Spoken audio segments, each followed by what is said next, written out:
Welcome back to my channel, or welcome if you are new.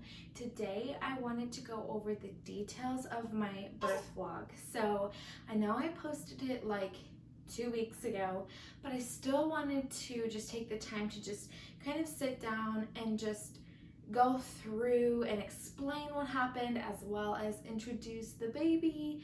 Now I will say that I had him almost 4 weeks ago, which is crazy that that much time has passed already. So I hopefully will remember all of the detail. I will just say the reason why it took me so long to do this is I did wait 2 weeks after I had him to actually edit the footage of the birth vlog and upload it, just because honestly, right after having him, you know, your emotions and your hormones are crazy, and it is I don't want to say traumatic, but it is a lot to go through. And so I honestly just was not ready to edit the video and watch the footage yet. So I uploaded that, and then now it's just taken me some time to sit down and do the details. So first I'll just start from the beginning. So it was Friday, August 28th. I had some like Braxton Hicks contractions and cramping, like a lot that day, a little bit more at night than usual, but I had that for like weeks, so I really didn't think anything of it. But I had a midwife appointment the day before on Thursday, and she had told me from feeling my belly and feeling baby that she thought that he might need to turn a little bit. Like, he was head down in the right position, but it felt like maybe he needed to turn a little bit, and so she recommended me do something called Miles Circuit, which is literally like an hour and a half of like 4 different positions. So the first one is a half an hour of like laying on your chest with your butt in the air, and that basically is supposed to help bring baby down out of your pelvis if they need to turn.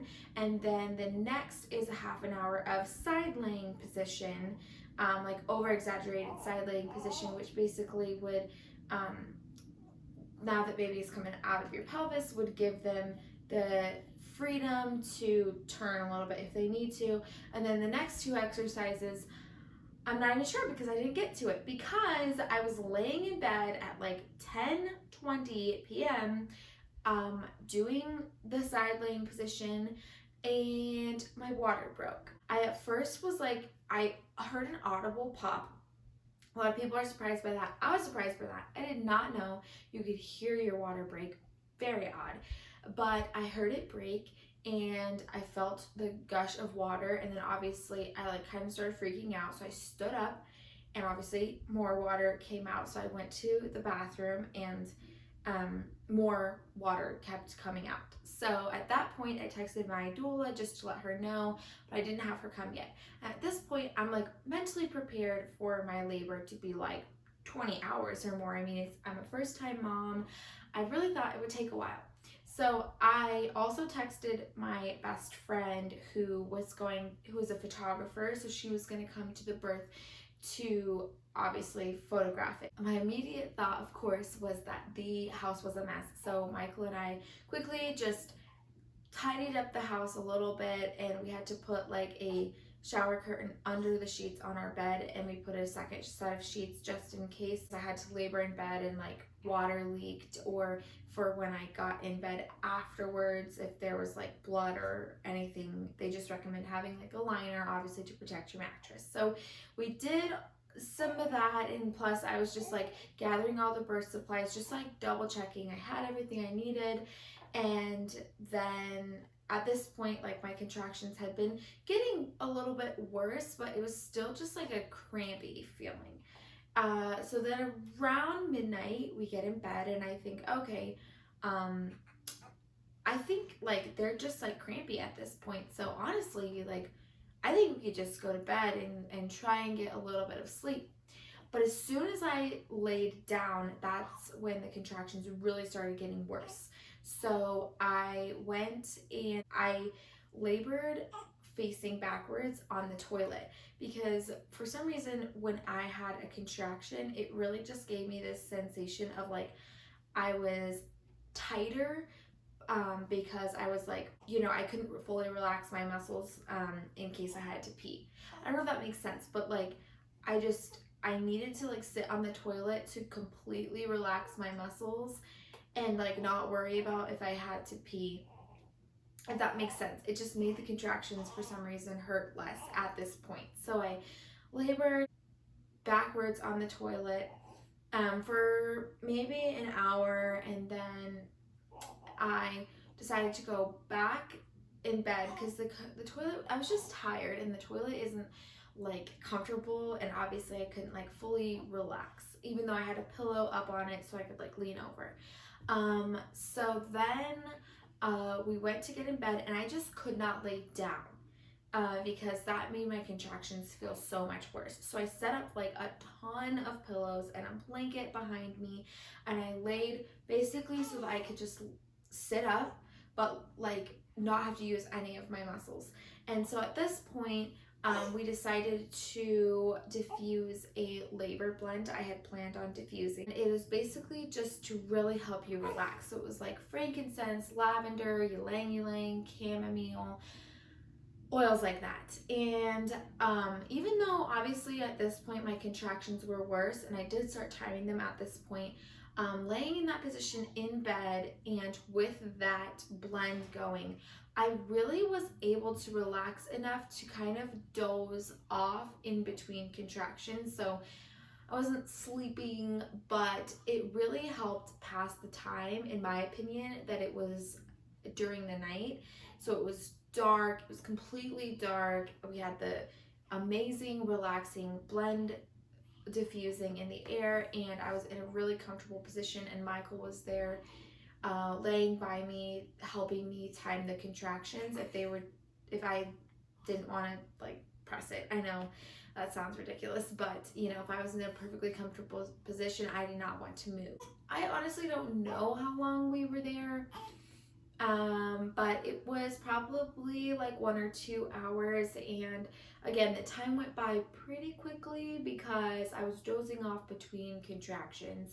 And then around 5 o'clock, they started getting a lot worse again, and I felt like I again had the need to like be on the toilet. So I went back and started laboring backwards on the toilet, and then at one point I was facing forward so that Michael could support me, and that is the first clip of my contractions in the vlog if you watched it. And I was there for a little bit, and then all of a sudden the pain was so much and the like tension was so tight that it made me start throwing up. I don't know if that's normal, but I started throwing up at this point, and that is when I just felt like I needed additional support. So I texted the doula and asked her to go ahead and come. And again, I was the one that texted her. So in her mind, she's thinking, okay, like things must not be too bad yet, because she said that from her experience, normally when moms are like to that point, it'd be the dad texting and the mom is just like not even all there anymore. I don't know. I was very aware, very conscious, and very like in control, and I think that is partially what like threw people off and making them think that I wasn't as far along as I was.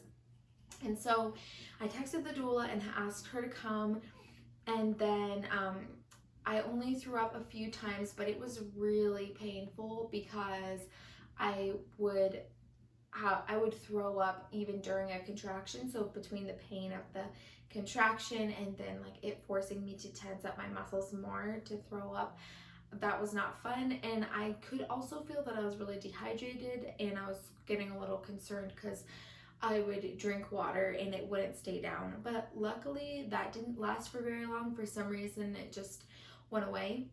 And so I went back in bed and got in a more relaxed position again, and I was able to drink some water and feel a little bit better. And at this point I was very quiet, like through each contraction I was just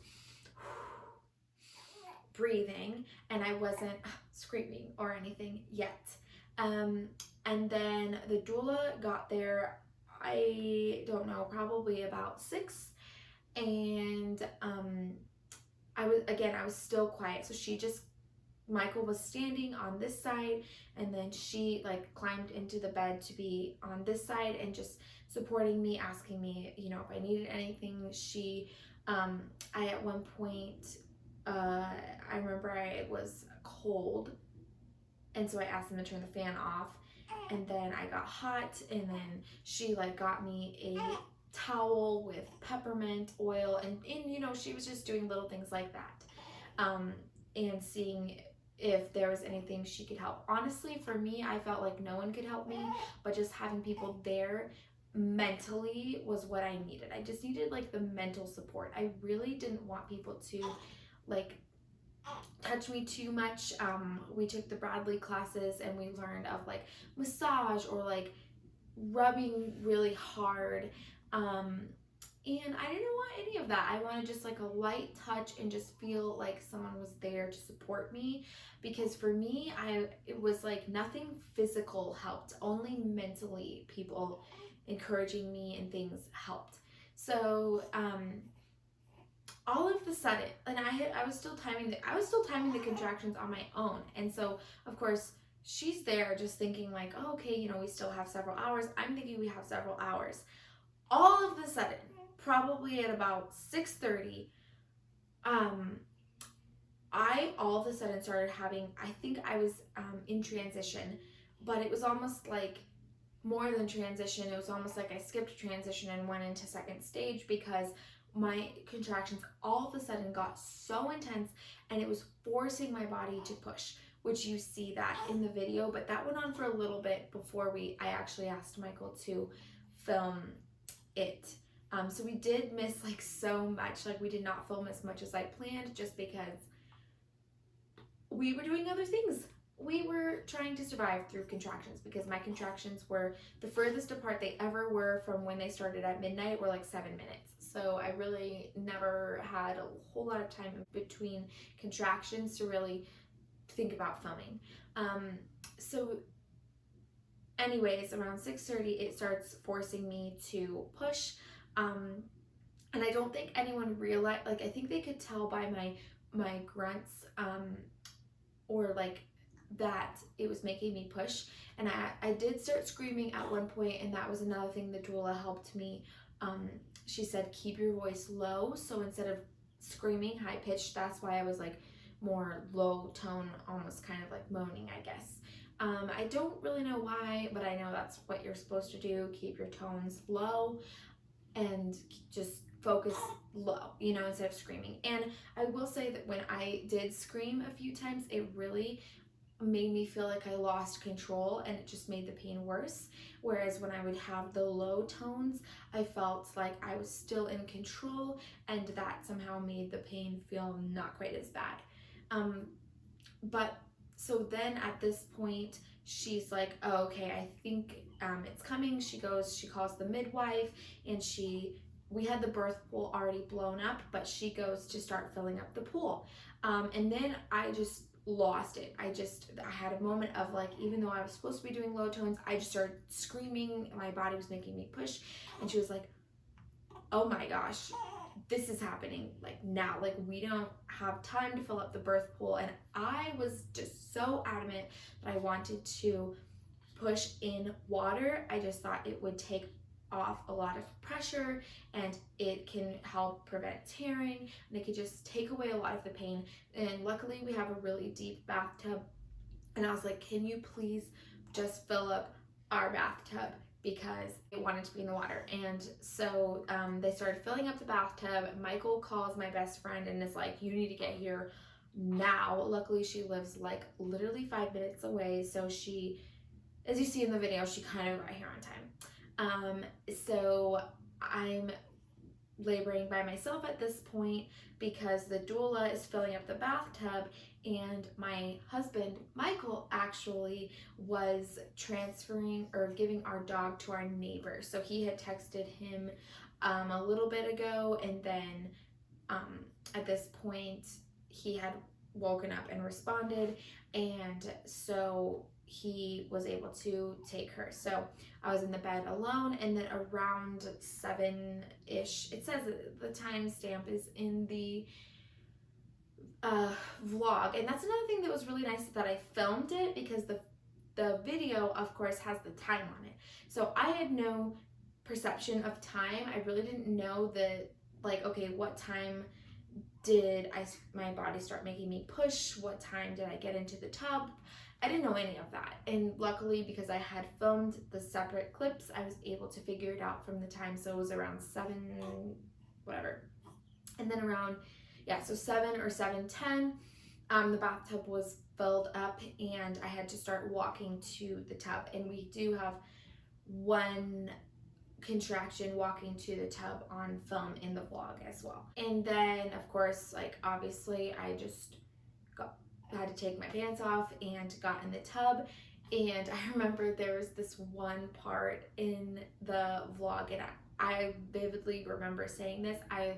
It was like, I had been in the tub for a while, but I was just like, oh my gosh, this water feels so good. And it did. And looking back, or for the next birth, I absolutely want to get into the water a lot earlier.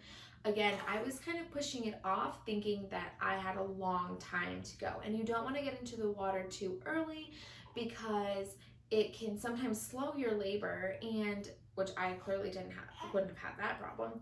But it can sometimes slow your labor, and also the water in the pool, it can get cold, and because it's so much water, it is difficult to heat back up. Like, you have to like heat up pans on the stove and stuff, but it just, yeah, it can just get cold. And so, yeah, you just don't want to get into water too early. But now, knowing that I have probably very quick labors, I would have gotten into the water a lot earlier, and I really think it would have helped a lot, even if it was just in the bathtub instead of the birth pool. So obviously, my body was still making me push, and at this point, I reached down, because at this point I'm in the tub, and at this point I reached down, and I could feel his head. So in my mind, like, I honestly, like, I felt that my body was making me push, but for some reason I just didn't think he was that close.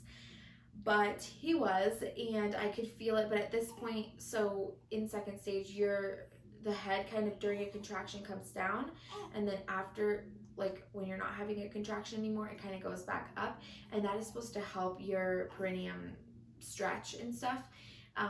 And so it did that a little bit, but I really only was in the tub for like 10-20 minutes before he was born. So yeah, that wasn't really expected. He came so quickly. So I was sitting, and then once I really felt like he was coming, which again, I was still not convinced that he was coming that quickly, but I got up, and I was in the squatting position, which is really also, it was really comfortable for me. But from the Bradley classes, I also learned that the squatting position is really supposed to help open up your pelvis and just help it be easier for them to come out. And in my mind, I was like, yeah, gravity, that'd be so much easier for him to come out versus like sitting and leaning back. I don't know, that's just what felt comfortable to me.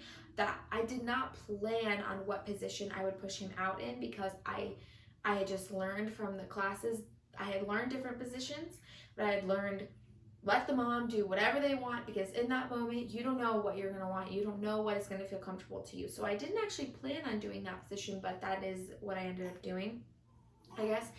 And I remember thinking, like, I remember feeling like I couldn't do it, because in my mind, I really thought that I was going to have this pain for a long time longer. I really did. And so that is when I prayed actually in the video, because I was like, I cannot do this. And mentally I felt like nothing could help. No one could help me. The only one that could help me was God, because literally it's just like, I was like, I felt like I could not continue that pain anymore, because when you're that far or that close, and he's so low. In the video, it may look like I had a break in between contractions, which it wasn't as bad in between contractions, but the pain did not go away between contractions like it does in first stage labor. So I was like, I'm not, in my mind, I'm like, I'm not getting a break. I feel like he is just going to take a lot longer to come. And I feel like it was just like a one or two more pushes after that prayer that he came. And so my husband caught him, and then once he was in the water, the doula reached over to look and make sure that and we were on the phone with the midwife at this point, and I think it's funny because you can hear in the video that she like did not know he was here. She was like, okay, let's slow down and like breathe, and he was already out at that point. So he came out into the water. My husband caught him, and I remember like for that last push that I had a contraction that forced me to push, and I thought, okay, I'm done. And then they were like, he's almost here, he's halfway out, and I really didn't know that. And so I gave one last push and he came out. That was the only time that I voluntarily chose to push, because they told me, hey, he's like halfway out, push one more time. So I did like push that time. That was the only time I actually kind of pushed. Even then my body kind of made me push, but like I actually put a little bit of effort into it, and he just kind of like came out. And so luckily Michael caught him. Again, he was in the water, and the doula just reaches over just to check and make sure like there was no cord around his head or anything, and he was completely underwater, so he could stay there for a few seconds, and it was fine because he hadn't taken his first breath yet. And then everything looked good, so I just naturally or instinctively picked him up and put him on my shoulders. I was there for a little bit, and then you see that the midwife comes, and then the video footage stops because obviously at that point I had to get out of the tub. So I got out of the before I started getting out of the tub, I started having some more contractions, because if you didn't know, after you birth the baby, then you have to birth the placenta. So I had like a few contractions, and then I stood up to get out of the tub, which was very difficult because I'm still having to hold him because he's still attached to me with the umbilical cord. And of course I'm weak, my legs were shaky, and yeah, so I had to have a lot of support to stand up out of the tub. And then I got out of the tub and I like stopped, like I couldn't take any more steps because I had a really bad contraction again, like as bad as when I was in labor, bad. So then I stopped, and then once I got through that contraction, I was able to walk to the bed, and as I was climbing in bed, the placenta just came out. We have a really high bed, so I had to like split my legs a lot to like step up into the bed. And yeah, so it just came out, which wasn't surprising considering how strong my contractions were in the bathtub, and then the one I had walking to the bed. And then I just remember laying there, and they had to push on my stomach really hard to get push all the blood clots and everything out, and that was so painful. And I had watched so many of these birth video stories that I had heard that they do that. I did know that they were going to do that. I was prepared for it, but it hurt so bad. And then anyway, they finished like checking me. They took my vitals and baby's vitals and temperatures and everything you have to do. And then a while passed, and then they so then the placenta was out of me. It was in a bag, so he wasn't attached to me anymore, and so they moved him over on the bed, and my husband was able to cut the umbilical cord, because the umbilical cord at this point, it had been long enough that it was white and not pulsating anymore. So there was no more blood in the umbilical cord at this point, so it was safe to cut. So yes, we did delay cord clamping because like 50% of their blood volume is still in the umbilical cord and when they're born, and you want to wait until it goes into their body. Anyway, and then at this point I had to get up and go shower, which when I got back up to walk to the shower, I just could not believe how weak and horrible I felt. And so then I got in the shower and I literally like shampooed my hair, but it was like I hadn't even rinsed the shampoo out yet, and I felt really lightheaded. So I got down on all fours and I was like, I feel really lightheaded. And then the nurse and midwife came in to help me get out of the shower and get back. And I was like sitting there on all fours, like, well, there's still shampoo in my hair. So they got like a bowl and just like got water and rinsed my hair out. So I didn't get to even condition it or finish my shower or anything. And then I went and got back in bed. And it was a while before I got back out, and Michael had to help me like the first 2 or 3 times. I did get up again just because they told him to make sure that he helped me just in case I got lightheaded again, which I did, because you just lose so much blood. And like I had mentioned, I was probably still dehydrated, even though I was drinking a lot just from like throwing up earlier and everything. And honestly, that's pretty much it. They cleaned everything up and left pretty quickly. We called our parents and let them know, but our parents, we didn't have them come over until like 4 in the afternoon, because we tried to get some sleep because we had been up all night. This little guy did not let us put him down. He would not lay on his own, which totally makes sense. He had just been born. But that is one thing about home birth, is we were by ourselves. There was no one there to help us. So we really still couldn't get any rest. And so luckily when our parents came over, they brought us food and held him while we ate. But you know, then they left again. And so we really didn't get any sleep for like 3 days straight, because he just wouldn't let us put him down, and we really just hadn't figured it out yet. We'd never been parents before. He'd never been outside of the womb before, not being held. So he, you know, it's totally understandable. But looking back, I'm like, oh, that was horrible. And things are a lot better now. So anyway, this obviously is the baby. He is now almost 4 weeks old. So he was 5 pounds, 11 ounces, 18.5 inches. So very small.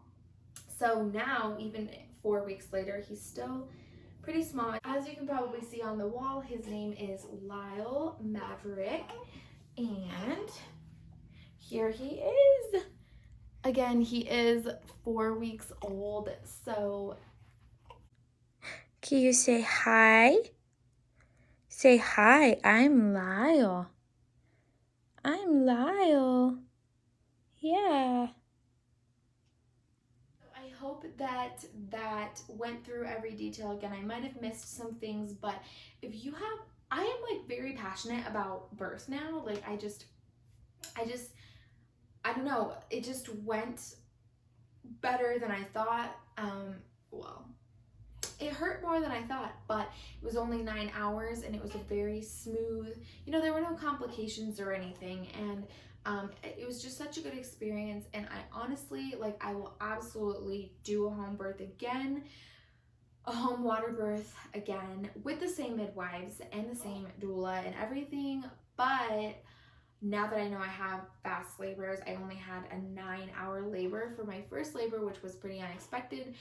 And so now that I know that, I will be more prepared for the next time to like let people know earlier and get into the tub and fill up the tub earlier, now that I know. And now that I know kind of what things feel like, I'll know better where I am stage-wise, like whether I'm in transition or second stage or anything. Because I really didn't know. Like I was having extreme pain and not really having a break between contractions, but in my mind, I just thought, okay, this is gonna go on for a while. I really like didn't realize I was in transition and almost in second stage.